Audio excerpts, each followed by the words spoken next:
Kaixo eta ongi etorri jakindunera. Gaur, trapezioaren azalera ikusiko dugu.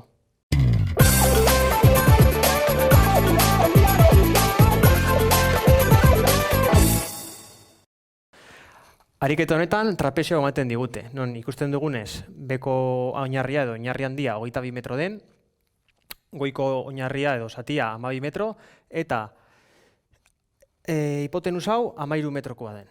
Beraz, jakin behar duzue buruz jakin bida, o ez dizuete normalen azterketan emango, trapezioaren azalera, B izki handia, oinarri handia, kasu honetan, hau izango litzatekela, gehi, oinarri txikia, goiko zatia, eta azkenik altuera, hau izango litzatekela. Kasu honetan, ikusten dugunez, ematen dizkigute datu asko, baino atxizkia falta jaku kalkulatzeko. Beraz, kalkulatzeko zer egin bida? Ikusten dugunez, hemen alde hau kentzen badugu, triangelu errektangulu bat dugula. Beraz, izango litzateke,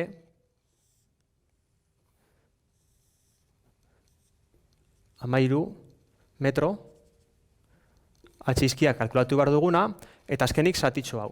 Zatitxo hau zein da, ikusten dugunez, hau dana 22 metro die, hau 12, beraz, hau zer izango da? Kenketa izango litzateke 22 ken 12, zati bi. Zergatik zati bi? Ze hemen ikusten dugunez, bi zati ditugu. Beraz, zati hau kalkulatzeko, zati bi egin bida. Kasu honetan, 5 metro izango litzateke. Beraz, hau, 5 metro die.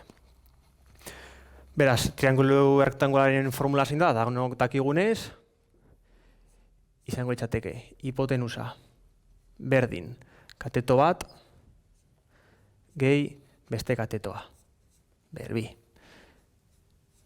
Kalkulatzeko atxizkia, atxizkia berbi, izango litzateke hipotenusa berbi, ken oinarria berbi.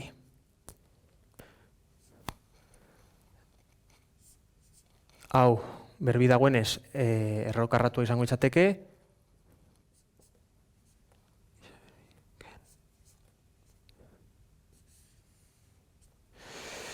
egin behar dugun gauza bakarra izango litzateke datuak hemen barruan sartu. Beraz, H, kalkulatu nahi duguna, errokarratu. Isa berbi, 13 berbi, ken oinarria 5 berbi. Hau egiten badugu, ikusiko dugu, 12 metro dela. Beraz, atxizkia zer da? 12 metro. Eta egin behar dugun gauza bakarra izango litzateke trapezioaren formulan datuak sartu. Kasu honetan, 22 gehi oinarri txikia 12. Bider altuera 12. Zati bi. Hau egiten badugu ikusiko dugu 204 metro karratu dela. Ikusten dugunez trapezioak kalkulatzeko oso erreza da. Ikusten dugunez hemen bi triangulu errektangulu ditugu eta hemen erdian karratu bat. Beraz, egin dezakeguna da zatitu, esan azelera hau kalkulatu, azalera hau kalkulatu eta azalera hau kalkulatu. Normalena eta politena zer izango litzateke, zuzenean formula erabili eta jazta, ze kalkulo gutxi egin bidie eta holan ez gare okertuko. Baina, zuek ikusteko emaitza bera dela, izango dugu, hau, bat, hau, bi, eta azkenik, hau, 3. Ikusten dugunez, bat eta 3 berdinak die. Beraz, bat kalkulatzeko bestea jakingo dugu. Lehenengo akin hasiko gare. Triangeluaren azalera, danok dakigu zein dan.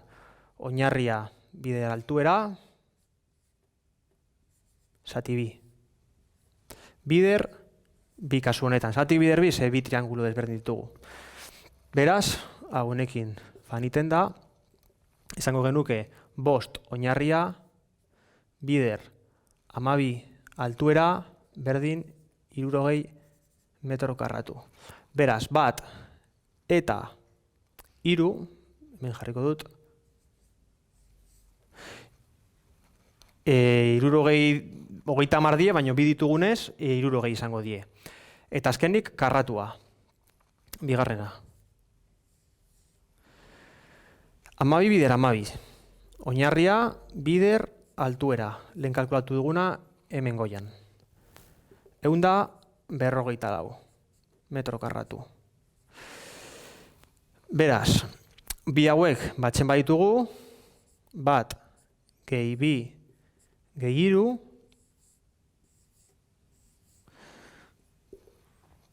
ikusiko dugu dala 154, gehi, 30 batekua,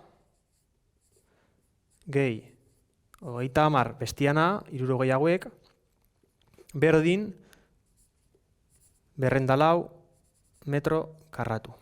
Beraz, ikusten duzuenez, berdin du formula erabiltzea edo hirutan zatitzea eta zati bakoitza kalkulatzea. Beraz, hau izan da dana, mila esker ikusteagatik eta gogoratu sare sozialetan eta web orrian jarraitu jakindun.